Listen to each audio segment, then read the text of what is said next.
Então, o amor de Deus nos une, estamos todos uns pelos outros, né? Que a paz do nosso Mestre Jesus possa envolver os nossos corações hoje e sempre, não é?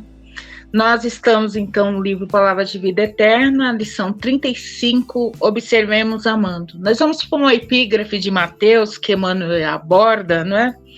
Que está no nosso Evangelho, segundo o Espiritismo, capítulo 10, no capítulo Bem-aventurados os Misericordiosos, né? No itens de 9 a 10, que diz assim: por que vês tu, pois, o argueiro do olho do teu irmão e não vês a trave do teu olho? Ou como dizes o teu irmão, deixa-me tirar-te do teu olho o argueiro, quando tens no teu uma trave? Hipócrita, tira primeiro a trave do teu olho, então verás como has de tirar o argueiro do olho do teu irmão.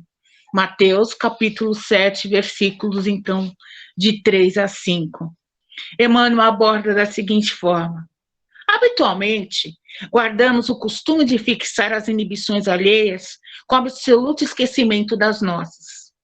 Exageramos as prováveis fraquezas do próximo, prejulgamos com rispidez e severidade o procedimento de nossos irmãos. A pergunta do mestre acorda-nos para a necessidade de nossa educação, de vez que, de modo geral, descobrimos nos outros somente aquilo que somos.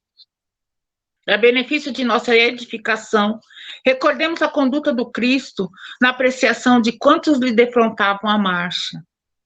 Para muitos, Maria de Magdala era a mulher obsediada e inconveniente, mas para ele surgiu como sendo formoso coração feminino.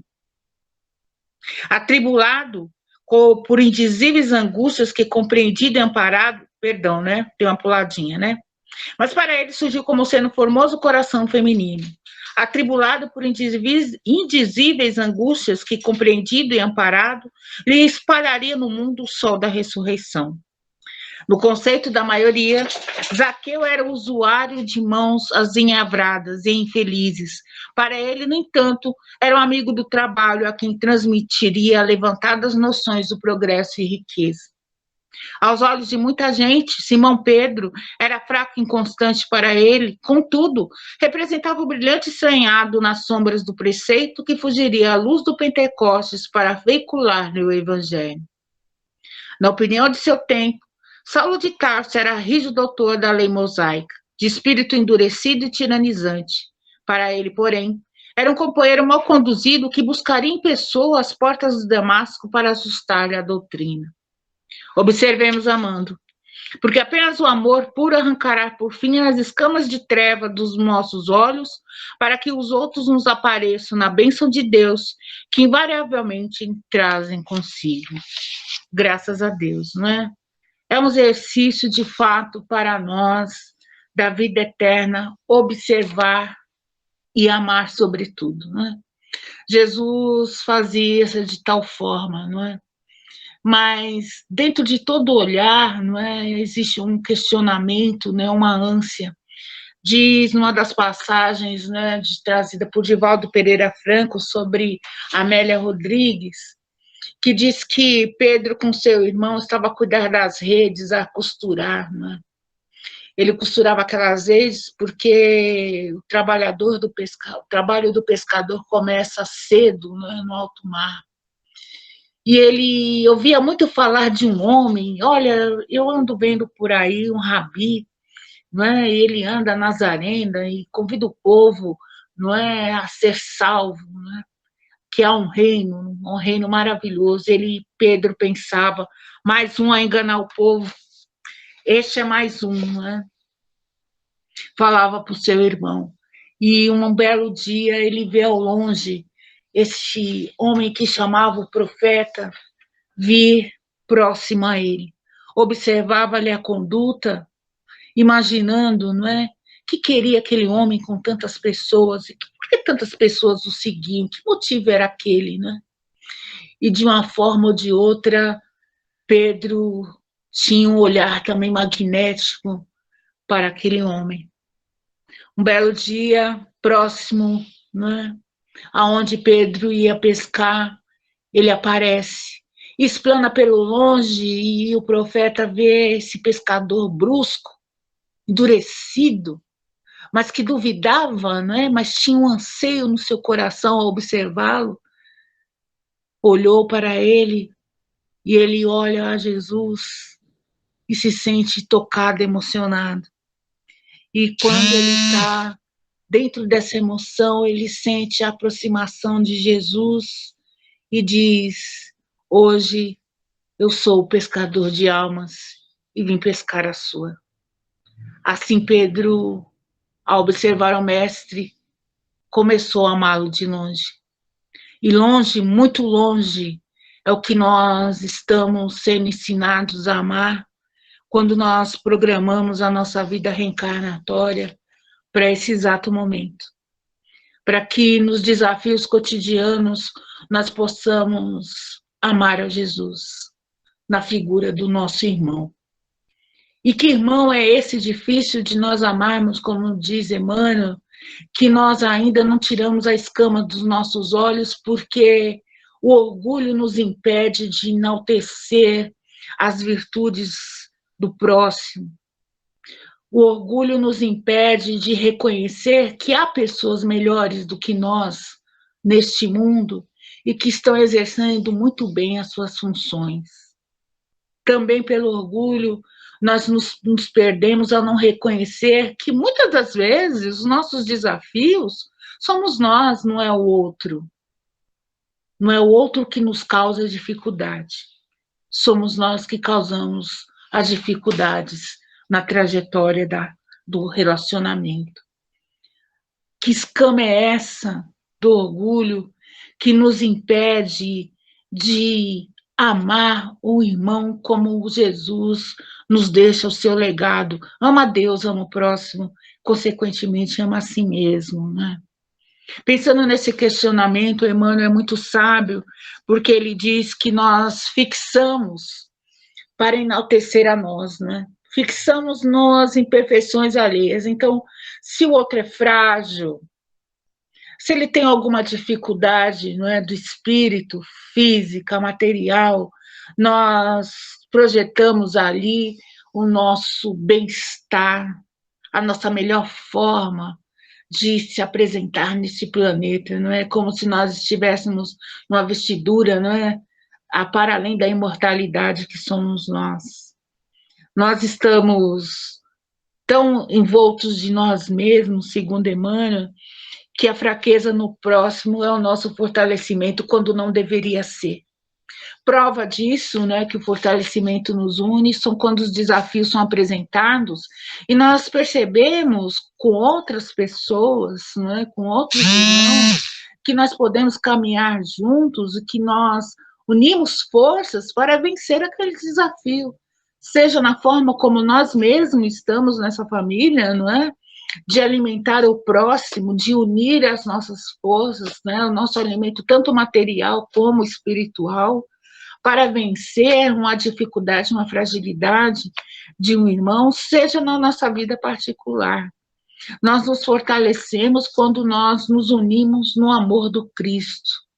Nós nos fortalecemos quando aquilo que nós temos como ensinamento do Mestre Jesus, que permeia, não é? Todas as nossas imperfeições, desde a paciência, da bondade, da tolerância, nós conseguimos, né, nos unir para praticar o amor para além da observação. Né?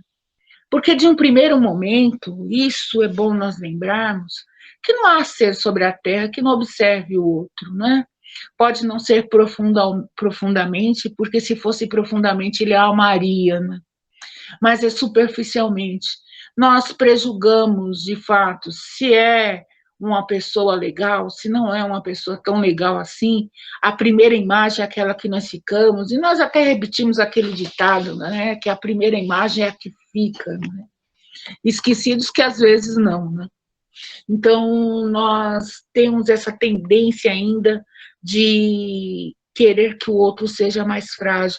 Isso é interessante na humanidade, porque na medida que você oferece um auxílio para aquele que precisa, você se sente confortável.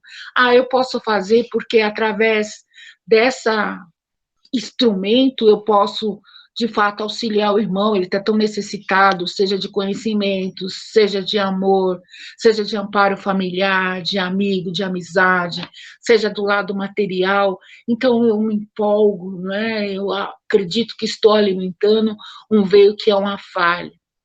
Mas à medida que essa falha não exista, de fato, como ela se apresenta, e eu acredito, nós expurgamos esse irmão, não é?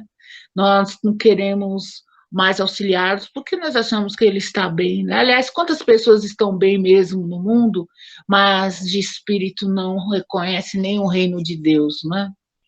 Então, quando nós estamos dessa forma, é bom que nós tenhamos um olhar atento de observação introspectiva, ou seja, olhar o nosso interior e ver se essas imperfeições, né, da trave do olho, essas escamas, não estão nos impedindo de fazer o progresso na nossa própria vida. Porque, mano, diz que nós somos muito severos com as imperfeições alheias, né? Se a pessoa fala demais, se ela não trabalha, se ela não tem o incentivo necessário, se ela tem vícios, se ela depende, né, de outras questões, principalmente nós que estamos numa época em que os vícios são tão fortes, né? Se elas são dependentes químicas, são do álcool e tantas outras modalidades, né? Nós somos severos porque nós queremos que o outro mude de uma forma que nós entendemos como a melhor. Isso quando dizer no próprio lar, né? O lar é o nosso berço de educação mesmo, né? É no lar que nós vamos aprender a aceitar, a nos resignar, a praticar a paciência, a tolerância. É no lar que nós vamos aprender a amar, observando como um filho age, como um pai, uma mãe, aqueles alicerces que serão os nossos de uma vida, não é?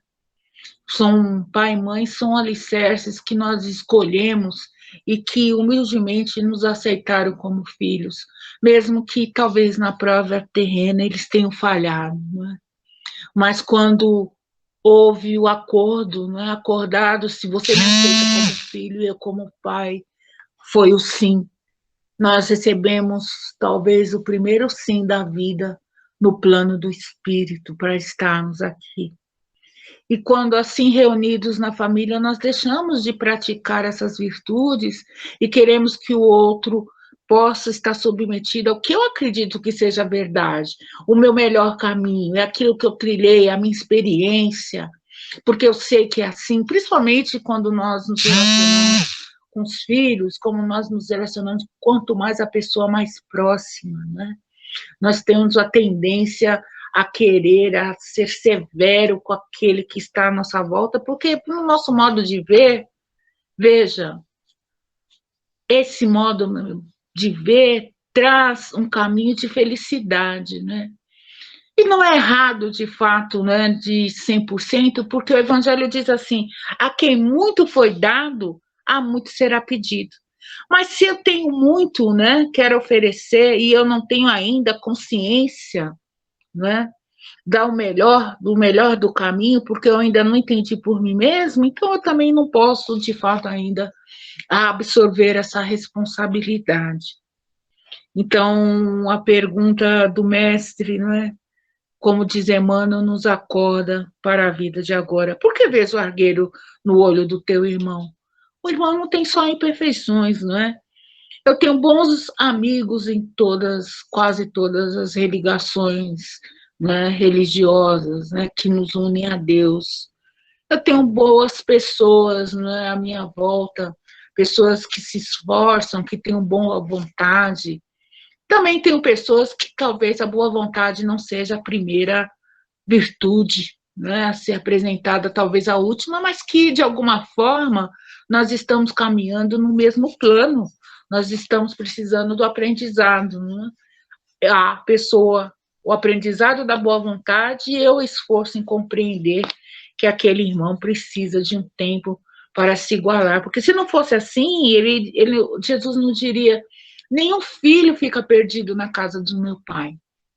Jesus é o bom pastor, não é? É o bom pastor que nos guia, que vai nos levar ao mundo que nós desconhecemos, porque o mundo que Jesus vem e veio até nós ainda é desconhecido, não é? Nós vislumbramos, como o próprio Emmanuel diz, não é? Quando nós praticamos a caridade, né? A caridade é um modo de justiça de ver o outro, de nós colocarmos em prática esse amor, não é? Mesmo que inicialmente seja com estranho, mas há de ser assim, porque é praticando com estranho que nós vamos entender, mas se eu faço isso lá fora, por que eu não posso fazer com aquele que está ao meu lado? Talvez desperte, né, em nós essa vontade de amar aquele que está próximo a nós. E nós todos estamos vindo de experiências, não é? Nesses poucos anos aí, esses 2 anos, que fala para nós que nós deveremos, não é, mudar um pouco o nosso modo de ser. E que quando nós, olha, veja que interessante a humanidade, dentro desses 2 anos, ficou recluso dentro de si mesmo, ele desenvolveu potências agressivas, né? Ele desenvolveu ainda os instintos e não a sua correlação de amizade, de afetividade com o outro. E é interessante nós observarmos isso porque o Livro dos Espíritos diz: o homem foi feito para as relações. Nós temos que nos relacionar uns com os outros para melhorar quem somos. Como nós fomos afastados socialmente de uma determinada circunstância, nós modificamos ainda, não é, imperfeitamente, esse modo de ser. Poucos ainda estão conseguindo superar, aí que nós vamos ver a dificuldade que há, né, das nossas doenças mentais, nós vamos ver a dificuldade de retorno, né, ao trabalho, nós vamos ver a dificuldade da retomada de cada um da sua própria vida, porque até então ninguém olhava para si mesmo. E olhar para si mesmo assusta, né? Assusta ver, né, que essas escamas que nós dizíamos o tempo todo, é o outro, é o outro, é o outro, e de repente nós pensamos, somos nós. Jesus é maravilhoso, né? Emmanuel diz aqui que é para nós recordarmos a conduta do Cristo, né? Isso é maravilhoso nessa lição, porque ele diz assim, ó, lembra de Maria de Magdala, né? Maria, as mulheres, de uma forma geral, elas não eram bem aceitas, né, à época de Jesus, né? Ela tinha um papel, não é, de submissão, não é, a vivência da época, né, ao homem, tanto materialmente, ela não tinha expressão na sociedade, tinha locais que ela não poderiam se portar, nem de que forma, né, a sociedade, a época de Jesus, né. E dentro disso nós vamos ver que todos os discípulos de Jesus são homens, mas que as mulheres que o representavam, né, em grandes passagens do Evangelho, são mulheres fortes, né, mulheres que ficaram definitivamente como exemplo. E Jesus chama Maria de Magdala, né? Diz que Maria de Magdala vai buscá-lo e quando vê o comportamento do mestre, diz que quer mudar tudo na sua vida e segui-lo. E ela era uma mulher formosa, né? Uma mulher invejada por muitos, queriam muito ter a vida que Maria tinha, mas não tinha as vibrações negativas que acompanhavam, nem os reajustes pretéritos que ela possuía. Também não tinham, né, a ânsia, porque Maria de Magdala tinha a ânsia de paz, tinha a ânsia desse reino de amor que era prometido por Jesus. Ela queria reconhecer o que Paulo mais tarde diz: eu não sei se é eu que habito no Cristo ou Cristo que habita em mim. Maria foi um exemplo. E ela acompanhou Jesus, transformou a sua própria vida, como nós o sabemos, né? Foi cuidar daqueles que necessitavam e de que ela conhecia, sabia como proceder, né? Porque às vezes, olha, é interessante essa parte, porque Nós trabalhamos com a prática do amor, das ações, não é? Nós queremos fazer mais, mas todo aquele que quer fazer mais, ele opera mais naquilo que sabe. Então, cada um de nós tem um instrumento, né? Uns ouvem, sabem ouvir, outros sabem conduzir, outros são mais ativos na sua prática, né? Outros estão mais estáticos porque ainda não despertaram para essa ação renovadora, mas já estão ali no caminho. Né? Maria tinha essa qualidade de absorver o Cristo e achar que ela deveria começar por ela mesma. E foi ela mesma que buscou essa transformação, buscou mudar a sua beleza, não é? Para um trabalho onde não havia sorrisos, a não ser gemidos e sofrimentos, que foi as pessoas escolhidas por ela para zelar. Depois ela vai, dentre todos aqueles questionamentos dos nossos irmãos discípulos, o mestre morreu, ele reencarnou, ele ressuscitou, todos perdidos, porque de alguma forma, né, Emmanuel diz aqui do Pentecostes, né, Pentecostes acontece 2 anos depois, após a partida do Mestre Jesus, né. Nós vamos observar aí, ó, isso é relatado, né, dentro dos nossos estudos, que quando o Pentecostes acontece, ele vai centralizar a tarefa instrumentadora em todos os nossos discípulos, porque eles estavam perdidos, né? Eu devo alimentar aquele que não tem o que comer, eu devo vestir, eu devo visitar alguém e trazer a paz, eu devo levar a fé, mas que fé é essa que eu estou desamparado? Porque aquele que me soerguia, que me dava sustentação, morreu. Mas se este homem que nos sustenta morreu, que é o que acontece com os discípulos antes do Pentecostes, né?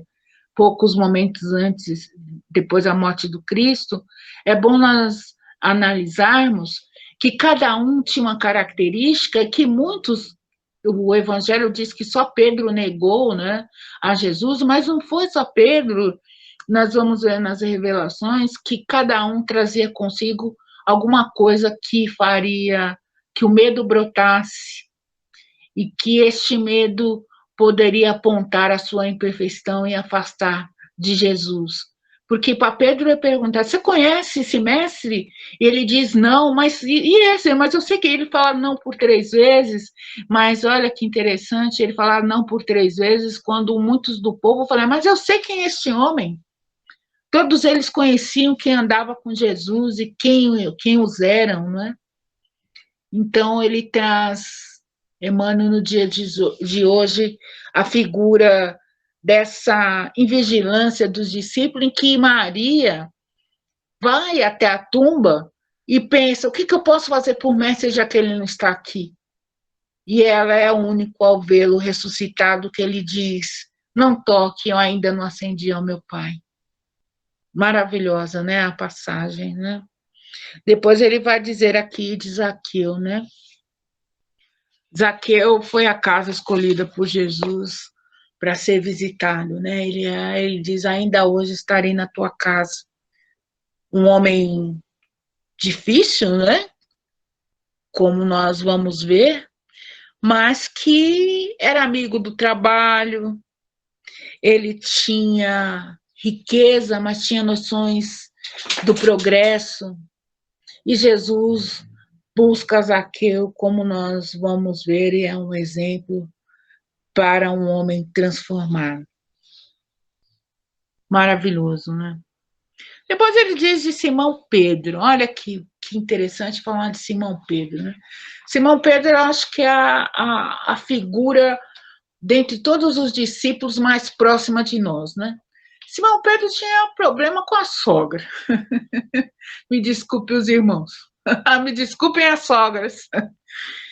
Tinha problema com a sogra. Ele não tinha facilidade em perdoar. Quem não, hein? Quem de nós pode dizer que não tem? Não tinha facilidade de perdoar. Tinha fraqueza, né, natural do espírito, porque nós procuramos em nós às vezes sermos fortes e não somos. Imagine Pedro, né? Negou a Jesus aquele que ele disse que amava profundamente. Ele foi escolhido, não é, pelo Pai para dizer que Jesus era o Filho de Deus, né? Era autoridade após nosso Pai misericordioso nessa terra. Quantas características, né? E mesmo assim, ao olhar para ele, como diz, né, a nossa querida irmã Pudivaldo Pereira Franco, Jesus o reconhece como pescador de almas. É um homem, né, que busca observar o mestre na sua caminhada, como já fazia antes, né? Observou amando, sem saber que amava. Ele procura, não é? Dentro de Simão, aquele que poderia edificar o seu evangelho. E é o que aconteceu, né? Simão se permaneceu firme para falar do evangelho. Simão dirigiu a casa do caminho, alimentando aqueles que necessitavam espiritualmente, curando, dando-lhe a palavra de paz, não é? Nós vamos ver que depois Jesus cura, não é? As curas que nós conhecemos, não é? Expulsando os ditos demônios, que são as nossas obsessões, né? Os nossos socorros espirituais aos irmãos que desconhecem a lei de Deus. Simão, de toda forma, ele tinha uma maneira bem interessante de se portar. E ele foi escolhido para ser, então, o evangelho edificador, esse que permanece no cristianismo que nós estamos vivenciando, né? Veja, de um homem que não tinha uma potência e tantas dificuldades, um exemplo para nós, né? Tanto aí, haja visto as crianças que chamam-se Pedro, né? Aliás, quase todos os nossos irmãos, os discípulos, são representados hoje por muitas crianças, não é? Que levam um nome, mas talvez não saibam a história, o que é uma pena. E aí, Emmanuel vai finalizar, né, dizendo de Paulo de Tarso, né? Paulo de Tarso é maravilhoso porque é a base da nossa doutrina, né? É o homem que se despe, né, do orgulho, ou quase, né? Porque ele diz que ele tinha um espinho na carne ainda, o espinho na carne ainda dele era o orgulho. Era um homem de casta, era um homem que conhecia, que tinha inteligência, que vinha de uma riqueza, e que depunha contra o Cristo, porque ele não sabia quem era esse Nazareno que todos reverenciavam, que era tão transformador. E que se era para ser filho de Deus, deveria ser no nível dele a mais. E nós vamos ver aí um homem, né, que nasce no estábulo e que traz consigo homens semi-analfabetos da vida material para seguir em andrajos e buscar recursos que dos quais não tinham para falar de um reino de Deus, um reino de amor. Paulo observava tudo isso, mas amava a Deus. E ao observar essas deficiências do povo, de toda essa luta, ele achava uma injustiça, né? Aí faltou a caridade à época, né? A imaturidade espiritual, né? Ainda de Paulo, né? Essas pessoas seguiram, então ele passa a perseguir, né? Aquele que ele achava que combateria, né? O orgulho de ser, né? Um homem exemplo, né? Então ele persegue os ditos cristãos, né? Porque esses traziam uma revolução onde o pai era Deus e ponto, e o filho que se apresentava não poderia jamais ser. E aqueles que falavam contrário, profetizavam, né, contra o Cristo. Então ele persegue, como nós já sabemos a história, e na estrada de Damasco, né, a estrada de Damasco é uma representatividade, uma analogia da vida para todos nós, que todos nós a teremos, se já não tivemos, não uma vez, mas muitas vezes, nós vamos nos deparar com o que nós fomos e o que a vida nos apresenta para sê-lo, mas que vai depender de um único momento, de uma única forma, talvez uma única reencarnação. E Paulo se depara com essa visão, e ele poderia falar, dentre tantas coisas, né?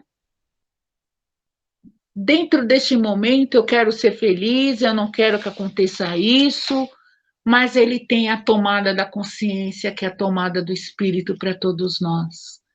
O que é, Senhor, que queres que eu faça?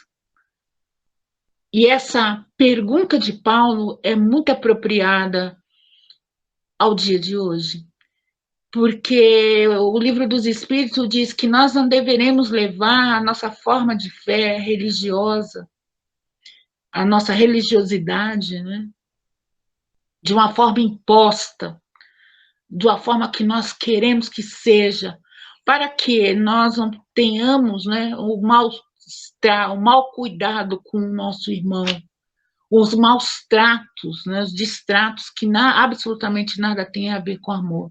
Então, nós não podemos ferir este irmão que caminha conosco, que tem uma experiência única, muitas vezes intransferível, e que por uma nossa interpretação errônea do que é certo, do que é errado, nós anularmos o mérito, ou o trabalho, ou o esforço daquele irmão por ter chegado até ali, por uma colocação nossa.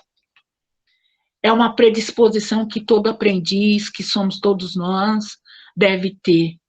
E foi essa predisposição que leva Paulo a indagar para o mestre: o que queres que eu faça?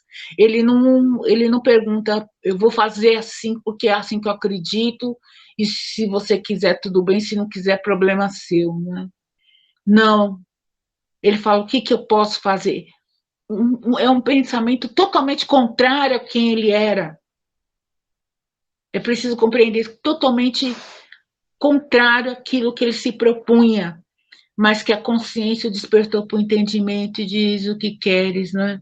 Aí Emmanuel vai lá e diz, né, que Paulo foi um companheiro mal conduzido, olha que barato, né? E que Jesus buscou em pessoa para levar a palavra. Quem Paulo leva a palavra? Aos gentios, aqueles que acreditavam em muitos deuses, né?